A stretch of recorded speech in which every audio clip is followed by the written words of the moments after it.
Welcome to Custom Home Builder Solutions, also known as CHS Video Reviews. Please make this full screen for best viewing of the features that will be demonstrated. This video will be a quick overview of the job costing features in CHS that are intended for the professional home builder to use to manage his or her business with efficiency, accountability, and most importantly, to make a profit. CHS combines accounting with all the builder tools, so information you need to monitor the profitability of jobs and to provide data to outside parties is at your fingertips. I wrote CHS for you, the professional home builder, first and foremost. It is you that will be meeting with prospective home buyers and proving to them that you are an accountable home builder. It is you with your project managers that will be estimating job costs, seeking bids, and contracting with trades and suppliers. And it is you who will be watching for cost overages and negotiating change orders. It is you or your project managers that will be approving payments for job costs. And it is you that must report to lenders, insurance carriers, buyers, and other outside parties. If you review the features provided by CHS, you will see that it does have powerful and complete accounting features. However, the accounting features are secondary to the features for the builder. My point is that CHS should be reviewed by the builder or owner first to determine if it has the tools you need and then turned over to your accountant or bookkeeper for review. If you view CHS simply as an accounting package and nothing more, and do not plan to use it yourself hands-on, you might as well just use a basic accounting software. So take it step by step. Before any accounting is set up, the builder and project managers should set up things like cost codes or cost centers and items and stages. Also, builders should set up any jobs, some specs, budgets, bids, purchase orders. Cost code centers are the backbone of the program and should be set up and in good shape before any accounting is started. Make it your own first. While you are setting up the builder tools in CHS, have the bookkeeper wait a bit and work on making sure that you have a good, clean set of balanced books from your old system, a list of unpaid payables, receivables, and an accounting breakdown of jobs in progress. Those features will be gone over in the setup step video tutorials for the accountant.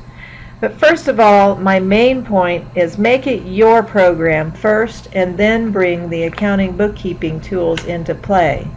So the first thing I'm going to demonstrate are the cost code setups, which are the cost centers, and I've clicked this button for cost code setup and opened the list of what we call cost codes. Cost codes are used throughout the program to set up budgets, job estimates for jobs, purchase orders, change orders, and when you enter bills and accounting, etc., you will be selecting a cost code. Cost codes are what allows you to compare whether you are having overages on your jobs, etc. They are also should be designed as cost centers and should not become too detailed with all the various items behind them. Cost centers allow you to manage by exception, meaning that you do a job budget for a certain amount and should only become involved in it again once that total cost center starts going over and then redo the detail. Cost codes are set up and can be set up by you like, or you can view and load the recommended NAHB cost codes if you like. Just by clicking a button, load them, then you can edit them or delete them as needed. If you'll notice here, we have things, cost codes are things like framing, labor, plumbing, this and that, the various cost centers that you have for building a job. You'll notice here that there are main headings like permits and fees, and then some various kinds of fees, or things like roofing, roofing materials, roofing labor, but you have a main group called roofing, roofing materials, and labor. Let's take a look here at the plumbing for a minute, because I want to talk about another type of grouping that also goes on. You'll notice that in plumbing, this particular builder has rough plumbing, top out, and final plumbing under plumbing. Now, if you think about those three things as a builder, those things actually occur in different stages of the job. So you can also attach a stage, and if I hover over it, you'll see that this is in a stage that the builder set up called plumbing grounds, another stage that was just set up as plumbing top out, and final plumbing is in plumbing fixtures set. If you go over to the cost codes grouped by stages, and I'm going to go ahead and let those get open before I come back to it. Well, I guess it went ahead and got open. I was thinking it'd take a moment. But you can see that you can click to set up various stage categories. I have set up and allowed for you to be able to set up to 48, 0 through 47, 48 stages. And we highly recommend that you make these fairly simple. These will also be used for you to set up job schedules that are based on the stages and how long you predict the stages to be done. This initial one is a little more detailed than I like.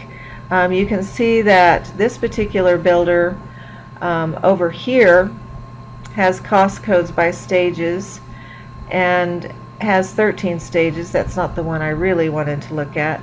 Here's this builder's stages. They are just 1 through 12 or just 13 stages. The advantage once you do a job budget or estimate is that you can produce a budget report like this one that shows how much is budgeted for each stage of the job. So therefore you can set up stages, and then when you're setting up these cost codes, you will be attaching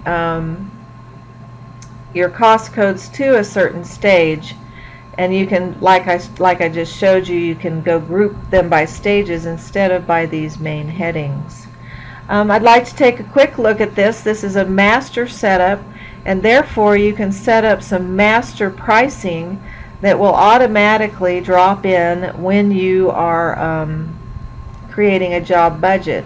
Let's take a quick look at framing labor. Notice that this builder has a default measure set up of framing square feet, and I'm going to show you how when you open a brand new budget or estimate, it will look for the job's frame square feet and drop that in as the quantity, and then use this unit price so that it will be a quantity times the unit price. Please pay no attention to our unit prices. They are quite old, and I'm sure are probably more than this now. And when you create a job budget, you will be able to change whatever unit price that relates to that particular job as needed. But I'd like you to pay attention to how this particular cost code was set up, framing labor, frame square feet, to use the frame square feet from the job.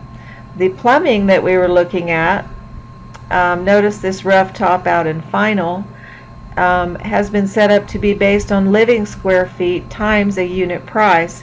You will notice that the builder has divided these into thirds. In other words, this is going to do the quantity times the quantity percent times the unit price. By putting these types of percents here and the quantity percent, that will automatically cause it, basically the total plumbing, to be split into thirds when you start a job budget. For individual things like temporary items like utilities, you'll see things here like dumpster. The default measure is pulls, 5 pulls, and each pull would be $385. This is, like I said, not a job budget. This is the master setup of your cost codes. I won't go into a whole lot more detail, other than the other thing that I'd like to point out is if we go up here to, let's go up here to where building permits is. I'd like to show you that behind this cost center of building permits, you can set up the detail as items that you might be using behind the builder permits. You might set these items up to remind yourself of what to budget for, or to give a list of items that you're going to do bid requests for, or items that will be used on purchase orders to create purchase orders. This is a simple, you can also do bid requests, which you probably wouldn't be doing for permits, but if you have something like appliances, you might set up your stoves and cooktops, etc. You can set up different assemblies. You might have assemblies that are for each individual vendor, like McNair's Appliance, Ferguson's Appliance, or something like that, and keep all it. And plus, you can use a lot of detail when you set up these items that are behind the cost codes. The reason for items is that you should allow your cost codes themselves that will be used throughout the program to be cost centers, and you should not make them too detailed. You should use items behind the cost code for the detail that you might be needing to do some estimates. You can, when you're doing a budget, you can pull items in from other jobs, etc., etc. So what I'd like to do now is I'd like to go over to where I'd like to use the jobs list and setup to where you set up a new job. And I'm going to show you something about setting up the measures that will be used based on the cost code. So I have a demo job already set up. If you add a new job, you would click this button. But let's go ahead and click the pencil edit icon to look at our demo job real quickly. We won't go over this in too much detail. Like I say, there will be particular videos and tutorials about every one of these things, and those can be found by clicking help buttons here.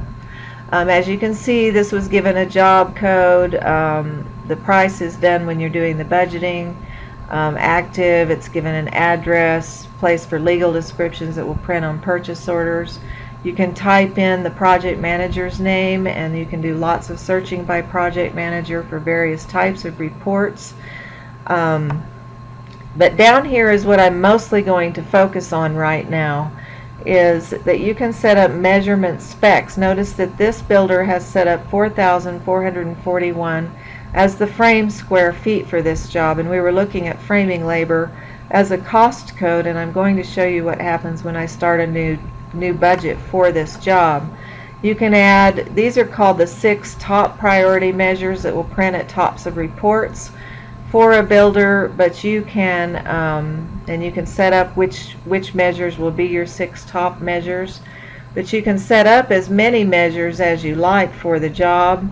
You can create your own measure codes. We've provided a bunch of them, but there's only 6 set up for this, but then you can start adding new specs that will not be considered priority and giving them quantities, etc., and you can have as many as you like that can be referred to and brought in as the quantity on a new job budget.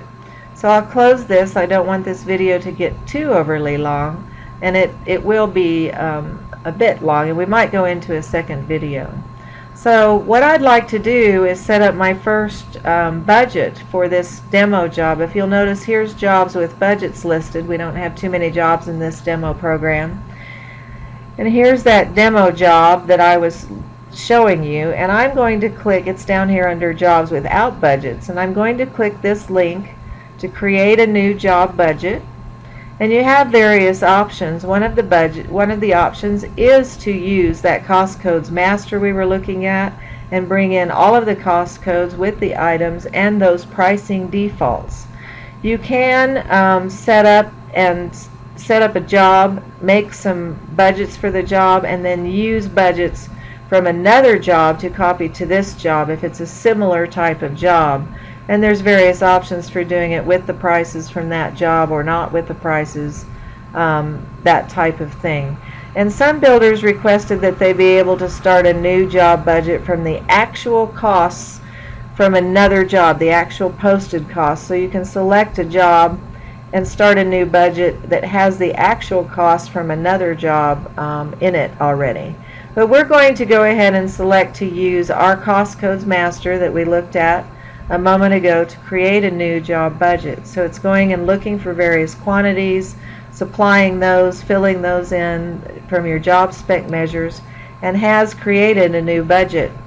Now you'll notice that demo job is up here as a job that has a budget, and there's already some amounts apparently in this budget, and that has to do with bringing in the unit prices, supplying quantities, etc., which could now be changed on this budget worksheet that is going to open to work on for this demo job. Takes a few moments to get all those quantities in.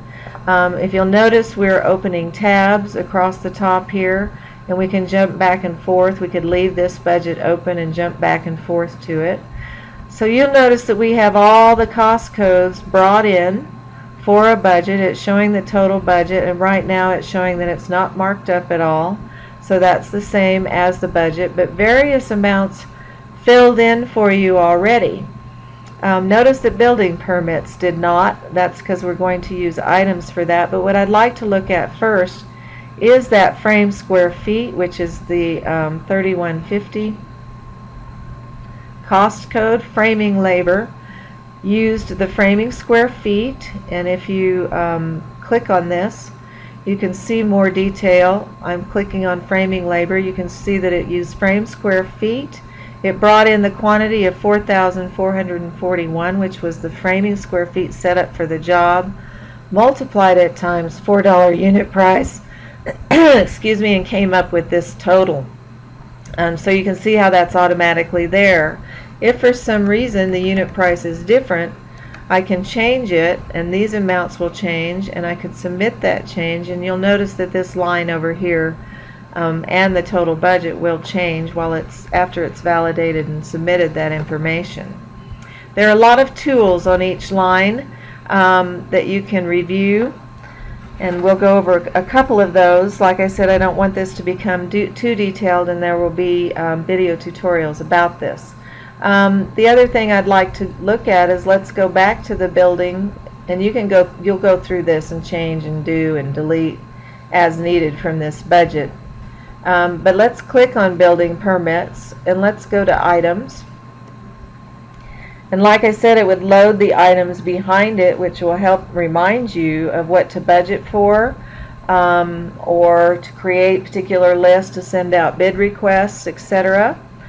It takes a little bit to bring in and do a whole bunch of check boxes that you'll have available at your fingertips to use with these items. Now notice that all those items came in, and that there's check boxes so that I can decide to include City of Austin permit. This job is in Austin. I can decide to do the Travis County permit. And as those are clicked, you'll notice that up here the checked budget amounts will be shown. And let's say that we decide that that's all the permits that we're going to need to use. You could select all of them and do it quickly. In this case, we wouldn't be wanting to send out bid requests, and that I won't do that in this video. If you'll notice, it says send total to budget, that you need to go back to the budget worksheet and click the use items button, but I've check marked those to be on the budget. And if I click use items here, the total of those check marked for the budget will come in, and I can submit that and have my building permits updated to the amount of the items, and you can print budget reports that will show the individual items. Now let's play that we actually have gone through, let's play like we've gone through, edited everything, added prices, updated everything, but that we want to mark these up. You could sit and put markups on each item one at a time, but there is a button up here for markup the budget, and I'm going to use markup budget, and I'm going to say I want to mark it up by 25%. So I'm going to type in 25, click that button, have that markup applied, close this and refresh the budget, and you'll notice that we'll suddenly have a markup percent here of 25% in the column as soon as it refreshes, and that marked up amounts will be shown for us. Now it's been marked up, and you can see that the marked up total is 303,081.24. The other thing that you can do once you're done with everything is, maybe you'll have since you brought in all of your cost codes, you may have a lot of them that are at zero and you don't want to see them anymore. You've left them here to remind yourself of stuff to budget for, but now you're all done. If you want to remove the zero lines, I clicked a button. I can remove all the zero lines, and I'll click this to automatically remove all of them. That way we don't have to be looking at the lines that we don't use. In this case, they didn't have lot costs and land development. So now you'll see, if I scroll, every single one of these has a budgeted amount. The next thing you'll want to do after you finish doing your job budget is probably set a price for this job. And there's various ways that you can set a price for a job. Here's your total budgeted cost, your budget marked up, and if you had to charge the buyer sales tax in your state, you may have also applied a sales tax rate similar to how I applied the markup. Let's say we want to have a desired profit margin of 20%, and we want to see what the price would be based on the cost if we do that. So at 20%, it's $303,081.25. That actually is the same as the marked up total, because if you mark up everything by 25%, the actual desired profit margin, the profit margin will be 20%. Right here there's a question mark that tells you about the difference between a profit percent and a markup percent, and it would be good for you to pause and read that. I'm going to decide to use the marked up total. I could also do the calculated price since it was the same, but I'll just say I want to provide the marked up total as my price for the job. I could also click on this. Maybe I want to round it up and make it 305,000 or something. Just for simplicity, if I click on that, I can change the price. Let's change it to 304,000. And I'll save that and close it. You'll see that now my profit percent has gone up a little bit based on what my budgeted costs are. But that's how you set your price. In order to further demonstrate the builder tools, this will take a second video due to time. Hopefully you understood about setting up your cost codes. Not fully understood because this isn't a full tutorial, but that presents the concept of cost codes and how you're using those to come up with your job budget and your pricing of the job. We will continue to the next overview movie. Thank you.